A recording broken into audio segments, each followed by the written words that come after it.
The House today approved a resolution requiring anti-harassment and anti-discrimination training for all its members and staff. It passed in a voice vote. Before the vote, members talked about the measure and working conditions for those working in congressional offices. This is an hour. Mr. Speaker, I rise today in strong support of this House resolution. The resolution is one part of the Committee on House Administration's comprehensive review of the laws, procedures, and resources concerning workplace harassment in the House. A harassment-free policy and workplace is vital in creating the culture. The gentleman will continue. A harassment-free workplace is vital in creating that culture that will require everyone on Capitol Hill to work together effectively. First and foremost, Mr. Speaker, there is no place for sexual harassment in our society, and especially in Congress, period. I believe as members of Congress we must hold ourselves to a higher standard, a standard that demonstrates we are worthy of the trust placed to us by our constituents and the American public. There have been a number of accounts by current and former colleagues and staff that suggest not every office is achieving this goal. That's simply unacceptable. This resolution will mandate that each member, officer, employee, intern, and fellow of the House of Representatives is fully aware of the laws that apply to them and their right to a harassment-free workplace under the Congressional Accountability Act. The Committee on House Administration recently held a hearing as its first step in its review. We heard from members, House Employment Council, and the Office of Compliance. There was a broad consensus that mandatory training is a necessary step for the House to prevent and eliminate harassment in the workplace. It is important to note, Mr. Speaker, that Republicans and Democrats have joined together to take this step, and I want to specifically thank Representative Comstock and Representative Speer for their leadership on this issue. The resolution requires training and education to ensure that each member, officer, employee, intern, paid or unpaid, and fellow knows their obligations and rights. Further, the resolution requires that each congressional office post in a prominent place a notice describing the rights and protections provided to House employees under the Congressional Accountability Act. Both of these measures are regular order in the private workplace, and the House should do nothing less. The American people have entrusted each of their representatives with an enormous responsibility. Each member is sent here to help make our country better. And the first place we should start is in on our own chamber. Training on workplace rights and responsibilities will ensure that those who are victims of harassment can obtain justice and work in that harassment-free environment. In Ronald Reagan's farewell address, he spoke of his vision of America as the shining city on the hill, one built on rocks stronger than oceans, with everyone living in harmony and peace. We are not perfect, and we never will be, but I believe in that vision. This resolution can be one important step to protect the members of our Capitol Hill community and to demand that we have respect for each and every person here in this workplace. The resolution sets an important requirement that each member, officer, employee, including interns and fellows, must undergo this mandatory training or education every year. For the current Congress, everyone must complete this training within 180 days of the start of the second session of January 3rd. Following that, individuals will have to complete the training within 90 days of the start of each session. It's often said that the urgent gets in the way of the important on Capitol Hill. Not today. This is an important issue, and today we will vote to ensure that the entire House community receives the needed training on how to ensure a harassment-free workplace. This harassment-free environment should be afforded to every single member of our community, from that unpaid intern to the Speaker of the House. Awareness and education and training is a first step in the prevention and elimination of sexual harassment, which has no place on Capitol Hill.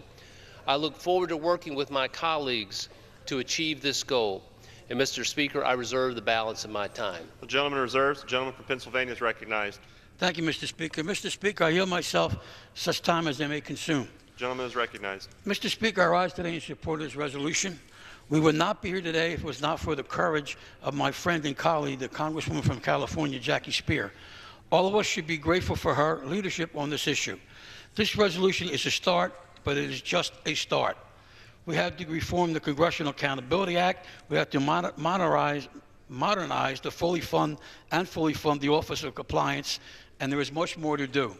I appreciate the effort of my chairman, Mr. Harper, and the seriousness with which he has taken this issue and his commitment to bipartisan progress. The status quo cannot and will not be tolerated, and passing this resolution begins with the first step here. Mr. Speaker, I'd like to now yield 1 minute to the gentlelady, our Democratic leader, Ms. Pelosi. Gentlelady is recognized.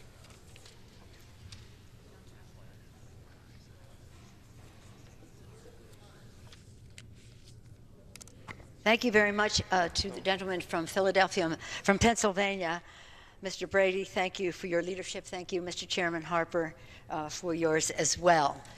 Thank you for bringing this legislation to the floor. Here it is, November 28th, 2017, an historic day in the history of the Congress, a watershed moment in our Congress's history, because it is a day in which we will take the opportunity to make change.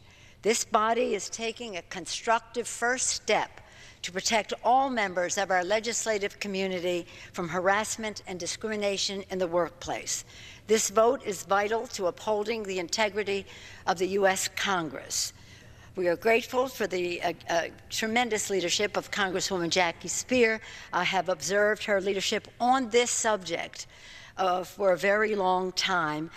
She has a lifetime commitment to exposing and ending the scourge of sexual harassment. I thank her for that leadership. I want to also acknowledge my own daughter, Christine Pelosi, who is the chair of the Women's Caucus of the California Democratic Party. She was a former prosecutor in San Francisco, prosecuted these cases, and has been a strong, strong advocate for protecting people in the workplace, and has had some level of success with that. So here we are at this watershed moment in the nationwide fight against sexual harassment and discrimination. Brave women in every corner of the country and every industry are making their voices heard. As members of Congress, we have a moral duty to show real, effective leadership to foster a climate of respect and dignity in the workplace with absolutely zero tolerance for harassment, discrimination, or abuse. Anything less is unacceptable, my colleagues. Requiring the members and the staff to take training, while valuable, and we must have it, must be only a first step. And we must make sure that that training is very effective as well. But the next step for Congress to take is to pass the Me Too Congress Act, introduced by Congresswoman Speer, to create greater transparency and accountability in the broken reporting and settlement system. Taxpayer money should not have been spent to build a culture of silence and complicity around workplace harassment. We must make a judgment about how that was used. This bill, the Me Too Congress Act, will reform the shameful secret settlement policy that has persisted. It will ensure that survivors who wish to share their stories publicly can come forward, and they can come forward to the Ethics Committee.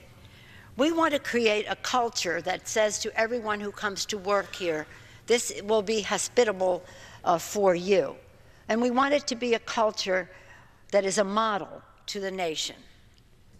In addition to that, Mr. Speaker, this moment is a moment of truth for the Congress. It is disappointing and disturbing that some in the Capitol have not served with the dignity and respect required of this office. It is very hard to accept that people we admire in public life and here in Congress have crossed the line and broken the public trust and violated the dignity and respect of those who have worked for or with them. But zero tolerance means consequences for everyone. No matter your contribution to our country, you do not get a pass to harass or discriminate.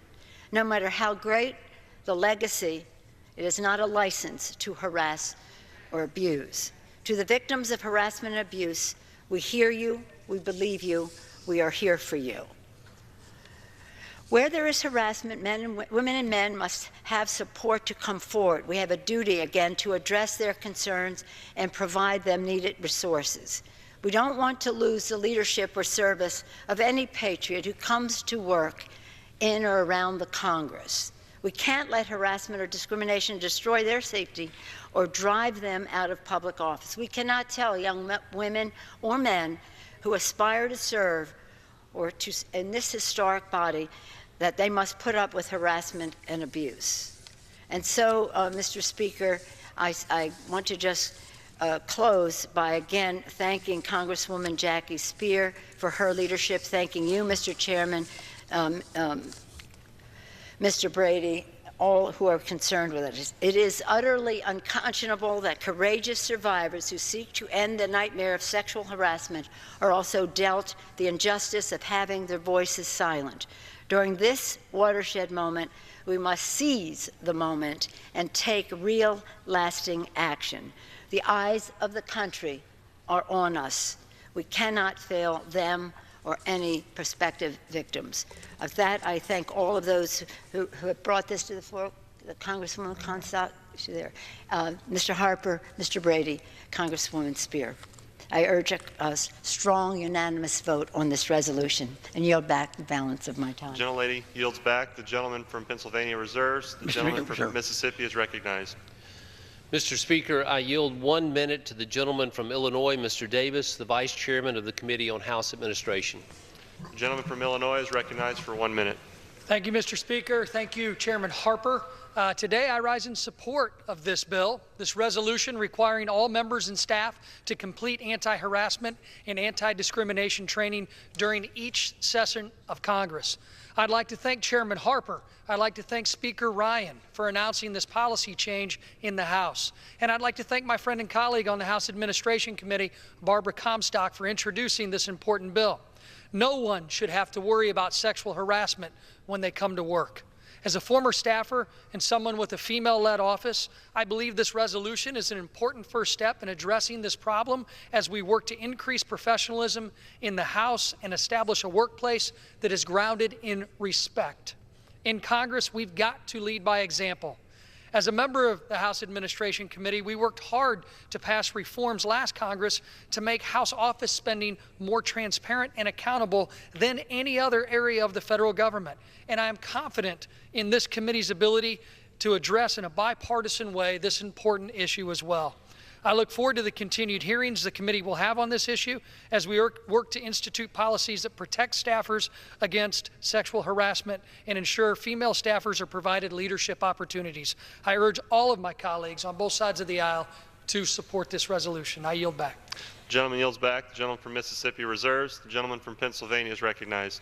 Mr. Speaker, I yield 2 minutes to the gentleman from Maryland, Mr. Raskin. The gentleman from Maryland is recognized for 2 minutes. I thank the ranking member of the House Administration Committee for yielding and for his leadership, and I also want to salute Ms. Speier and Chairman Harper for their work, too.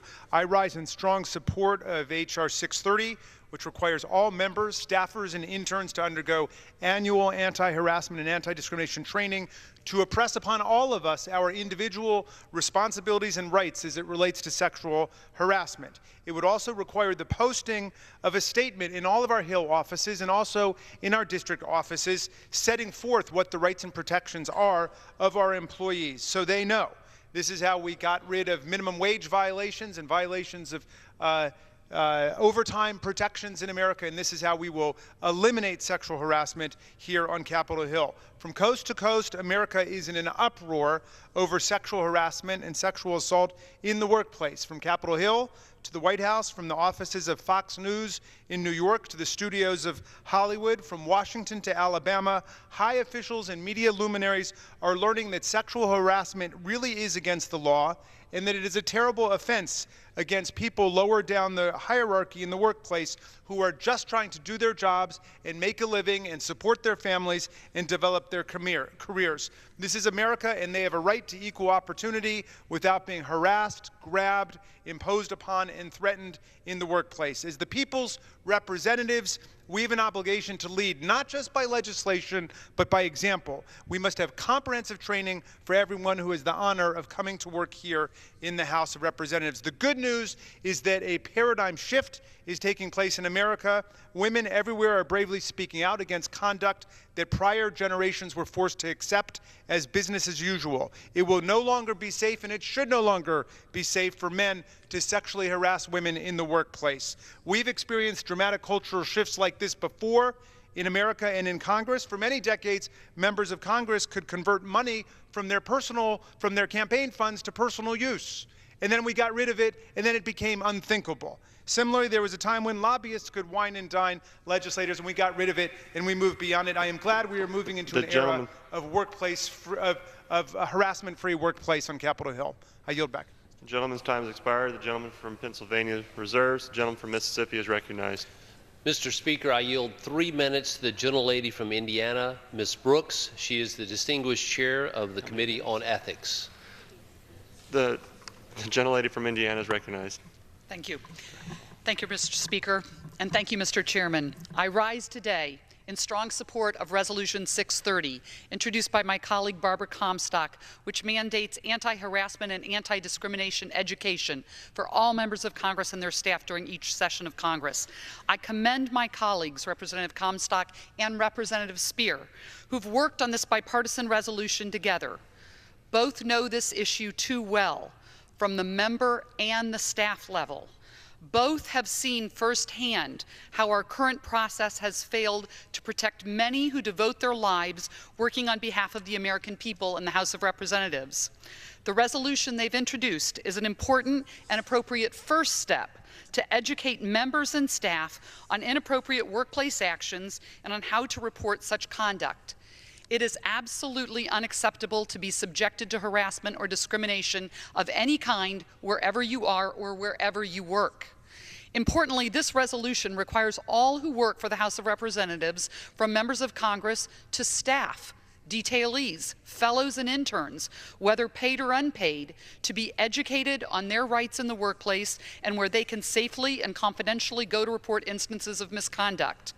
As chair of the House Ethics Committee, I can assure you the committee takes allegations of discrimination and harassment very seriously.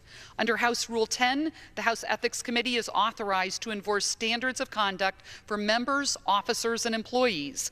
The committee is authorized to investigate alleged violations of any law, rule, or regulation and to make recommendations to the House for further action. The committee has sole jurisdiction over the interpretation of our Code of Official Conduct. In order for the Ethics Committee to fulfill its obligation to investigate and potentially discipline members or staff, the committee must be given information on potential bad actors. The Congressional Accountability Act was enacted over 20 years ago in 1995, and it needs to be reevaluated. It established the Office of Compliance as the agency responsible to administer and enforce the civil rights, labor, and workplace safety and health laws of the CAA. There may be elements of the CAA that are working well today, but silencing victims and spending taxpayer dollars to settle claims needs to be reevaluated. It's time for Congress to take action to reform a process that is not working as well as it should, and to ensure that we have legislation that protects victims while also ensuring due process for the accused. While there is much more work to be done, I applaud the action my colleagues have taken by introducing this important education resolution. I'm committed to continuing to work with members of the House Administration Committee, as well as my colleagues in the House, to improve the workplace called the People's House and the conduct of those who work in it. In supporting this resolution today, I believe we are one step closer to expressing to the nation that sexual harassment is wrong and must be prevented and stopped. And I urge unanimous vote by my colleagues in the House, and I yield back. The gentlelady yields back. The gentleman from Mississippi reserves. The gentleman from Pennsylvania is recognized. Mr. Speaker, I yield 4 minutes to the gentlewoman from California, Ms. Speer, and again, I thank her for her courage. The gentlelady from California is recognized for 4 minutes. Thank you, Mr. Speaker. I want to thank our ranking member, Mr. Brady, for his steadfast support on this issue, and to the chairman, Mr. Harper, who has moved swiftly to address this issue, and also to my colleague, Congresswoman Comstock for bringing this resolution to the floor. Mr. Chairman and Speaker, I have been working on this issue since 2014. I am so delighted that we are here today taking up this measure. As we take it up, I hope that we remember that training must be more than an online module. It must be in-person, interactive, and specific to congressional workplace issues, and it must be taken seriously. Today's bill is an important step in the right direction, but let's not fool ourselves. It is a baby step. Let us not, to paraphrase Shakespeare, tread the primrose path while leaving survivors to struggle the steep and thorny way to justice. We are in the midst of a cultural revolution. We are elected representatives of the American people, and we must not hesitate to do what is needed to fix this broken system. 70% of those who are sexually harassed never report it. Never report it. One woman came up to me as I was walking the halls here of Congress to thank me, and she said that she was on this very floor, working later in the evening on a particular bill. A member came up behind her, grinded up against her, and then stuck his tongue in her ear. That happened on this floor with members probably standing around. So we do have a problem, members, and we must address it. Unfortunately, due to the system Congress has created to protect itself from being exposed, there has been no accountability. It's now clear that this misguided attempt to protect the institution is instead harming it and leaving victims in its wake. We work in a very special place, a trusted place. But let me be very clear, we are not special. The outcry for accountability that we are hearing from all corners of the country must be heeded. We are seeing titans of entertainment, news, and every other business be swiftly terminated. Yet here in Congress, we hide behind due process niceties when in reality, we have constructed a system that shields us from true accountability. Did Harvey Weinstein or Matt Lauer receive months or years of due process before being terminated? When do we simply believe the victims and provide them a fair and safe process to report and get justice? And then we've got to decide, is one occurrence worthy of expulsion? Is it 2 or is it 3? These are thorny issues.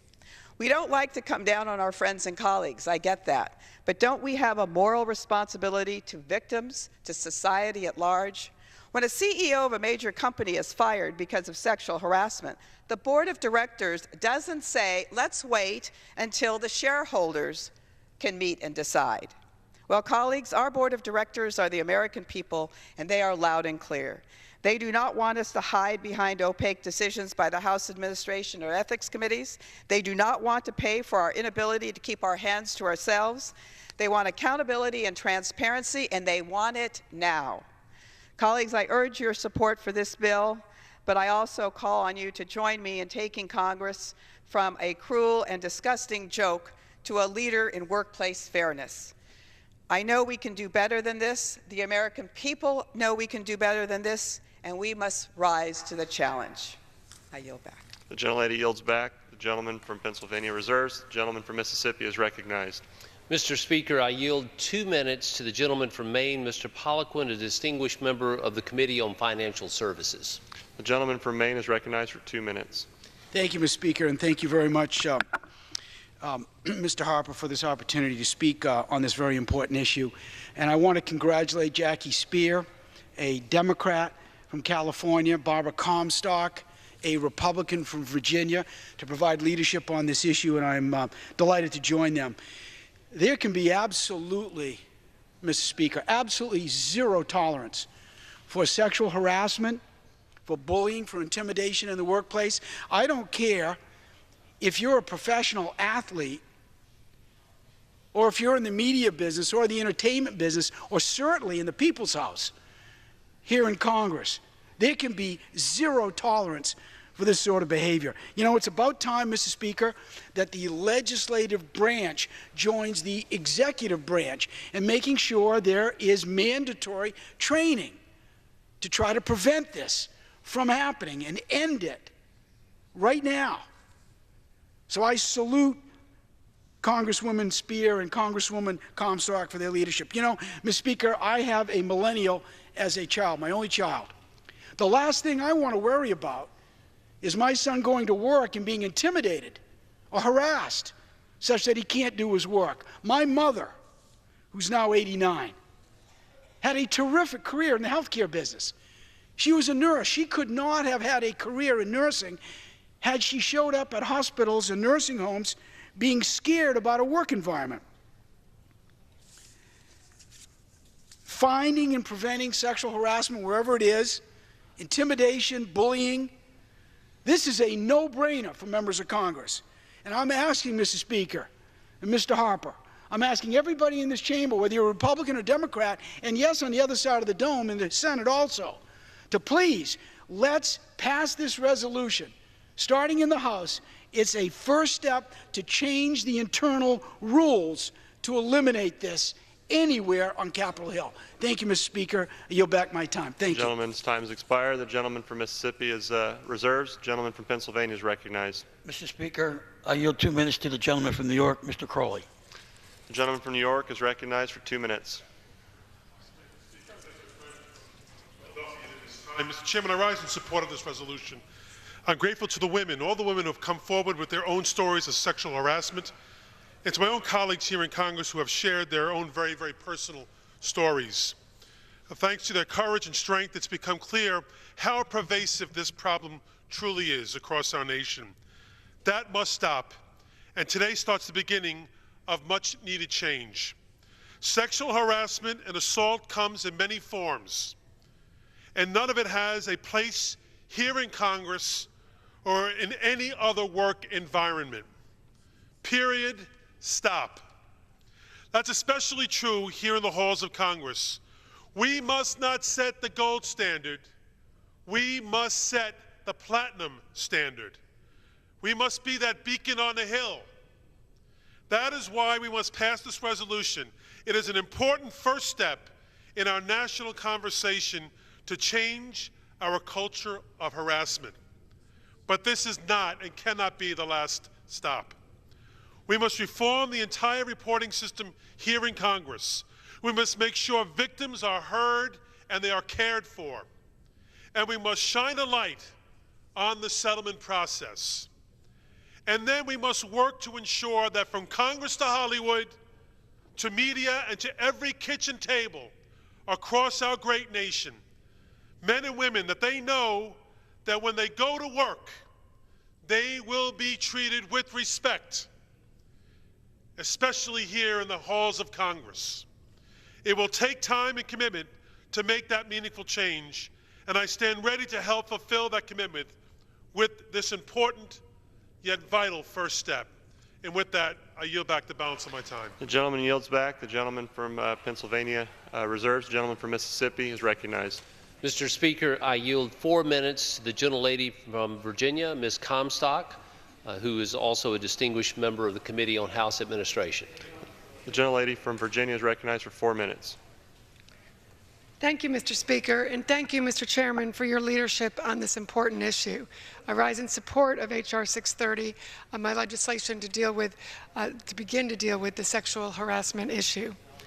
30 years ago, in 1988, a 34-year-old legislative aide named Dorina Bertucci faced a very lonely fight when she decided to stand up to a powerful congressman, Jim Bates of California, who repeatedly sexually harassed her and others in his office with questions, comments, and actions, such as asking her what type of sex she liked, saying different things that he would imagine. He talked about her breasts.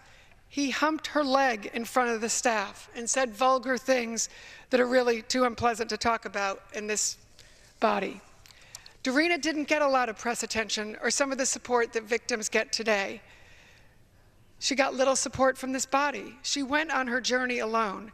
She received nasty phone calls and even threats. She was warned they would release damaging information about her. But fortunately, she prevailed, and men and women in the workplace should know her name and know she was the first woman to win a sexual harassment case against a member of Congress. And let's remember, as we see all these headlines and these men who are leaving their jobs and things going on, behind all of them are women or other victims such as Darina, and there was a lot of pain in dealing with such a situation. And just speaking with her recently, I could hear that pain even 30 years later. As a mom, former intern here in this body, a former congressional staffer and counsel, and a Justice Department employee, I do believe this is a watershed moment. I have a female chief of staff, I have a female district director, but we also need to have men and women involved in this process, and I am so happy with the men who are coming forward, because this is a workplace issue, it's a human rights issue, it's an issue that addresses all of us, our daughters, our sons in the workplace. When I was working in Congress in the 90s for Congressman Wolf, just a few years after Darina, there were members like Good Time Charlie Wilson, who was, hardy har har, who openly bragged about hiring staff based on their looks and breast size, famously saying, you can teach them to type, but you can't teach them to grow breasts. He used a more vulgar term. At the same time, Senator Bob Packwood, this is a bipartisan problem, assaulted over a dozen women and kept a diary of his debauchery. That debauchery that had been ignored for years. It wasn't acceptable then, and it certainly shouldn't be now. Yet we have stories of members still in this body today that my colleague Ms. Spear and other victims are bringing forward. I told one such story, and I am pleased again that members have responded to that, to say there's no place for that type of sexual action in this body. This legislation promotes the essential principles of accountability and personal responsibility. It is bipartisan legislation because bad behavior transcends party labels. Men and women and all of us are coming together, and you're seeing this beyond this body, obviously, in the corporate world just today. This resolution sends the message, as Peggy Noonan wrote in the Wall Street Journal, the sexual harassment racket is over. And I would like to insert her op-ed from this past week for the record. She noted the patterns of the various infamous predators of late and how their victims were now coming forward. These are the same kind of victims that we often see in human trafficking or child abuse. She writes, quote, once predators, who are almost always repeat offenders, understood the new way of reporting such stories, they understood something else. They weren't going to get away with it anymore. They'd never known that. And they were going to pay a price probably in their careers. They'd never known that either. Sexual predators, and we need to understand the predator behavior, has no place in this body. So today's education efforts is just the first step. In the weeks going forward, we need to revise our process, if I might. I'll yield another 30 seconds to the gentlelady from Virginia. We need to revise the process to make it easier for women to come forward, provide them an advocate or an ombudsman or counsel, as Darina had recommended. We need to have a prohibition on any kind of member-staff relationships with subordinates, no taxpayer funding for settlements of sexual harassment by members of Congress, and transparency and accountability about who are the harassers. I'd also like to insert for the record the many businesses and groups from the NFIB to the Chamber who are supporting this legislation today, and I thank the business community for their support also. Without objection. And I yield back. From Mississippi continues to reserve, and the gentleman from Pennsylvania is recognized. Mr. Speaker, I'd now like to yield 2 minutes to one of our valued members of our committee, the lady from California, Ms. Lofgren. The gentlewoman from California is recognized for 2 minutes. Thank you, Mr. Speaker. For we women who've been victims of assault or harassment, this is a very serious, serious matter. I intend to vote for this bill today, but it has been mentioned, is just a first step. We know on the House Administration Committee that we're going to have to dig in and make sure that the training that's referred to in this bill is a lot better than what we have right now. It's deficient. I'd like to say also that the process that we have for victims to come forward is an embarrassment. It needs to be refined and reviewed, fixed from the point of view of the victim. You know, we here in America, every day we open our news feeds and we see someone else who's been fired because of engaging in sexual harassment misconduct. It's part of really a component of devaluing women. That's what this is about. And so I heard my colleague from the House Administration Committee mention the columnist who said that the sexual harassment racket is over. I'm afraid it isn't, not yet. But it's our obligation to make sure that it does end. We are the House of Representatives. It should be expected of us that we take the lead, that we set the standard for how women can be valued in the workplace. I think this first step is valuable, but if we had to walk a mile, this is a foot. So I'm happy to support this measure, but I'm looking forward to working with Mr. Brady, who's been such a leader in the committee. We've had a bipartisan effort with the chairman of the committee. We've got a lot of work to do, and I look forward to doing it. I yield back with thanks. The gentleman from Pennsylvania reserves. The gentleman from Mississippi is recognized. Mr. Speaker, may I inquire of the time remaining in debate? The gentleman from Mississippi has 5 minutes remaining. And from Pennsylvania has 8 minutes. Mr. Speaker, I yield 1 minute to the gentleman from New Jersey, Mr. Lance. He's a distinguished member of the Committee on Energy and Commerce. He's recognized for 1 minute. Thank you, Mr. Speaker, and thank you, Chairman Harper. I rise as well as a member of the House Ethics Committee and assure the public that the House Ethics Committee takes these matters very seriously. I rise in strong support of House Resolution 630, and I hope that it passes unanimously today.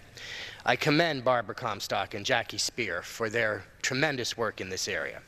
Congress should be leading on this issue, helping to foster a workplace environment free of sexual harassment, discrimination, and other terrible behavior. Congress must ensure an atmosphere where those who serve their country here feel protected, supported, and believed, particularly young people who come here with such idealism, no matter the power of the offender. I take these matters seriously, as should every member of Congress. The reports that taxpayer funds have been used for settlements related to harassment by members of Congress are rightfully infuriating to the American people and to me personally.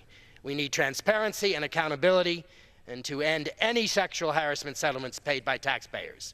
Today's action ensures that thousands of House employees know their rights and the services offered to victims. I strongly urge a yes vote. The gentleman from Mississippi reserves. The gentleman from Pennsylvania is recognized. Mr. Speaker, I now yield 2 minutes to the gentlewoman from Washington, D.C., Ms. Norton. The gentlewoman is recognized for 2 minutes.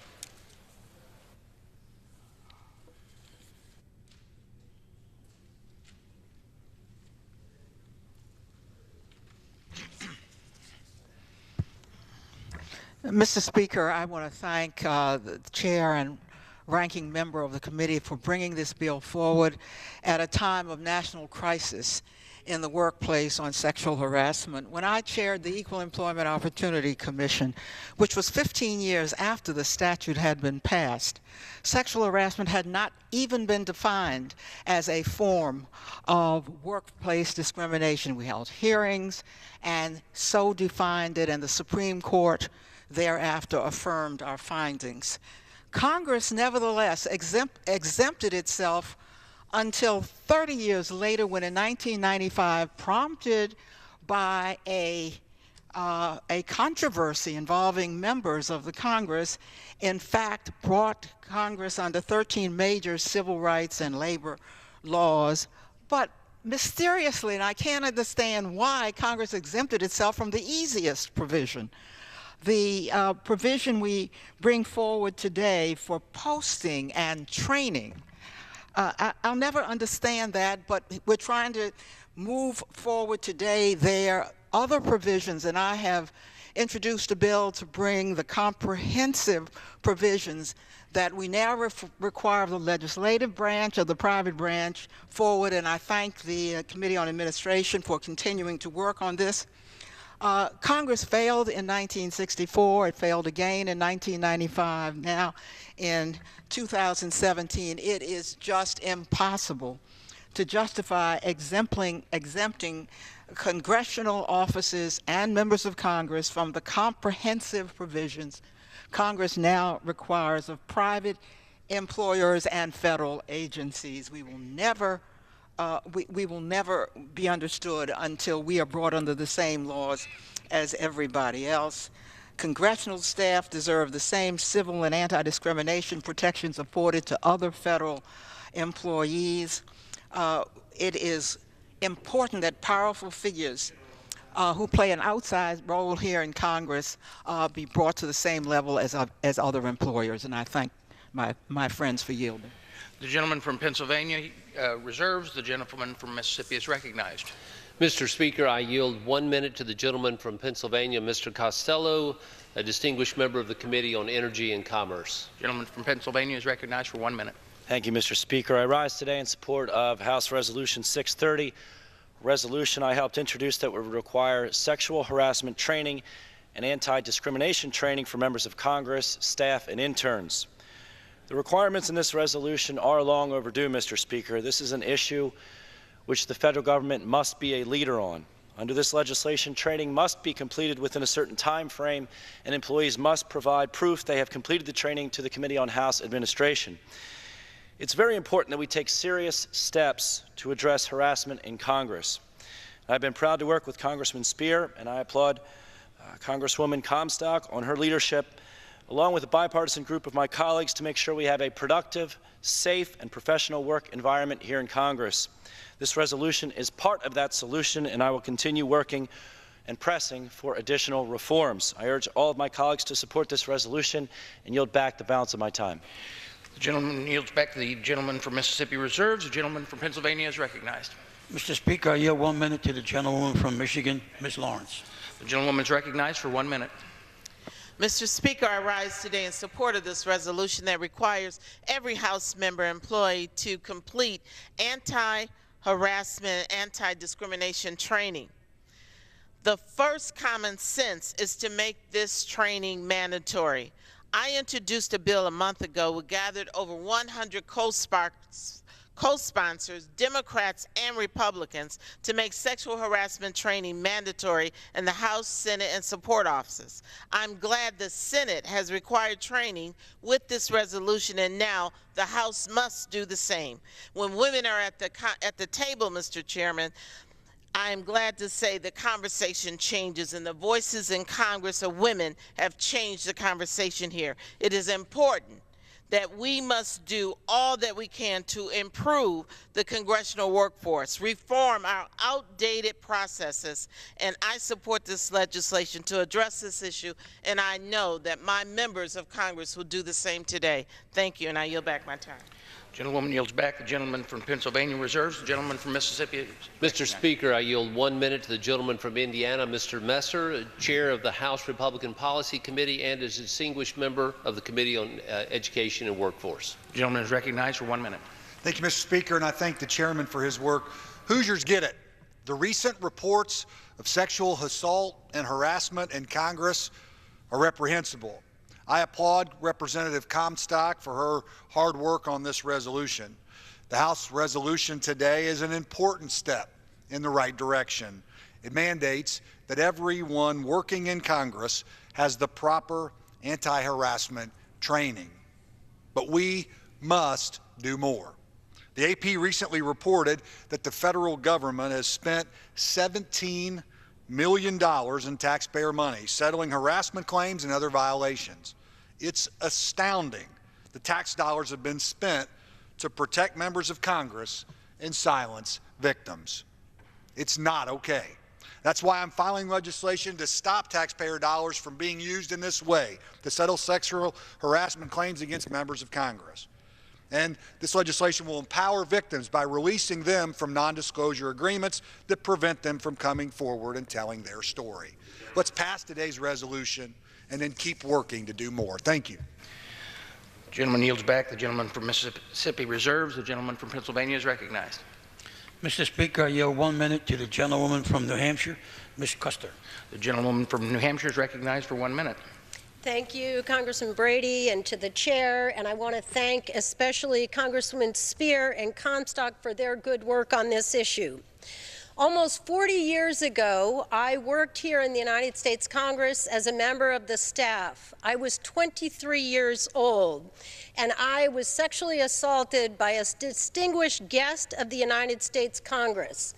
Neither I nor anyone in my office had received any type of sexual harassment training. I had no place to turn, I had no one to tell, and I could do nothing about it. But today is a historic day. This is a watershed moment. Times have changed, and people do make changes, and this is one that we are all standing together, Republicans, Democrats, men, women, across the board, to say enough is enough. I support this bill as an important first step so that every member of Congress and every member of the staff on Capitol Hill understand that we are drawing the line. We have had enough. We need to address sexual harassment and assault in the workplace, college campuses, in our military and communities, but the halls of Congress can be no exception. Thank you. I yield back. The gentleman from Pennsylvania reserves. The gentleman from Mississippi is recognized. Mr. Speaker, I yield 1 minute to the gentleman from New York, Mr. Reed, a distinguished member of the Committee on Ways and Means. The gentleman from New York is recognized for 1 minute. Thank you, Mr. Chairman. And Mr. Speaker, I rise today and join my colleagues in a Republican, Democratic men and women standing together here on the floor of the House to join in the recognition that when it comes to sexual harassment and sexual assault across America, we say no more. We say enough is enough. And yes, this is a step, a small step in the right direction, but it is a legitimate step for us to reflect those that we represent across America and saying to the issues that have impacted all of us, my family included, when it comes to sexual harassment and sexual assault, we stand together as Americans and in this body declare that no more shall sexual harassment and sexual assault be allowed to exist in our society. I applaud my colleagues on both sides of the aisle for doing this and to lead the leadership they have demonstrated on this issue once and for all. With that, I yield back. Gentleman yields back. The gentleman from Mississippi reserves. The gentleman from Pennsylvania is recognized. Mr. Speaker, I yield 1 minute to the gentlewoman from Florida, Ms. Frankel. The gentlewoman from Florida is recognized for 1 minute. Thank you, Mr. Speaker. First, I want to thank my colleagues and all those Me Too survivors who've bravely come forward to tell their stories of sexual harassment. Imagine you're a young congressional staffer who eagerly comes to Washington to make the world a better place for some and work for someone you actually believe in. Instead, your boss breaks your trust with unwanted sexual advances, groping, abusive language, or worse, and you feel absolutely devastated and powerless. Now, here's the thing. The United States Congress has made sexual harassment in the workplace illegal. Yet this behavior has sullied our own halls. And quite frankly, I think it's pitiful and embarrassing that we even have to have this discussion. But with that said, today's resolution to require mandatory anti-harassment training is obviously a good step and necessary, and there is more work to be done, as my colleagues have said. There must be respect and safety in all our workplaces, in Congress and across America. I urge all my colleagues to support this good resolution, and I yield back. The woman yields back. The gentleman from Pennsylvania reserves. The gentleman from Mississippi is recognized. Mr. Speaker, I have no additional speakers. I need to inquire if my colleague, the ranking member, is prepared to close. I have one additional speaker. Okay. The gentleman from Mississippi reserves. The gentleman from Pennsylvania is recognized. Mr. Speaker, I yield 1 minute to the gentlewoman from New York, Ms. Maloney. From New York is recognized for 1 minute. I thank Ranking Member Brady for his leadership and Chairman Harper for moving so swiftly on this issue, and my colleague Jackie Spear, who has selflessly worked on this issue for many years along with Barbara Comstock. I rise in strong support of this bill. Too often, harassment was treated just like it's part of the job. And if anyone complained, they were fired or punished or paid off to be silent. So this is an important cultural change where harassment, which is illegal, is treated seriously as a crime that needs to stop, to train staff and members and officers on how to know what is right and what is wrong so that there is no misunderstanding. But this is the first step. I strongly support Congresswoman Spear's bill that has a comprehensive approach which bans the use of taxpayer money to silence victims and to settle this. Okay. I ask unanimous consent to revise and extend my remarks. Without objection. Gentleman from Mississippi reserves. The gentleman from Pennsylvania is recognized. Yeah, we have no more speakers. I'm ready to close. Mr. Speaker, make no mistake about it. This is bullying, sexual bullying, harassment. I have a wife, a daughter, a granddaughter, a great-granddaughter, and I have a responsibility to protect them. In the people's house, we have mothers, wives, daughters, granddaughters, great-granddaughters, and we have a responsibility to protect them. Men have a responsibility to stand up and confront this behavior when we see it. We have a responsibility to demand better of other men. We have a responsibility to confront these bullies. Men who use their power to harass, abuse others are disgraceful, and we cannot tolerate their behavior. And we need to stop having a system that enables it. Mr. Speaker, I personally witnessed an incident back in my perch where I stay back in a corner there of a Congress lady that was leaning back talking to me. And a congressman walked by and groped her from behind. And I reached over, and lucky for him, I just couldn't grab him. And I wanted to chase him down the aisle, but the Congress lady, classy as she is, says, no, don't do that. You may get in a little trouble. We will take care of him. And he got taken care of pretty well. I wonder if women would be disrespected and sexually bullied if their husbands or their fathers were standing next to them when somebody tried to sexually harass them or grope them. That is why I say men who do that are bullies and cowards. Just treat women with respect and dignity that you would your own mother. Mr. Speaker, I yield back the balance of my time, and I ask for a unanimous, hopefully, vote on this resolution. Gentleman yields back. The gentleman from Mississippi is recognized. Mr. Speaker, I yield myself such time as I may consume. The gentleman is recognized.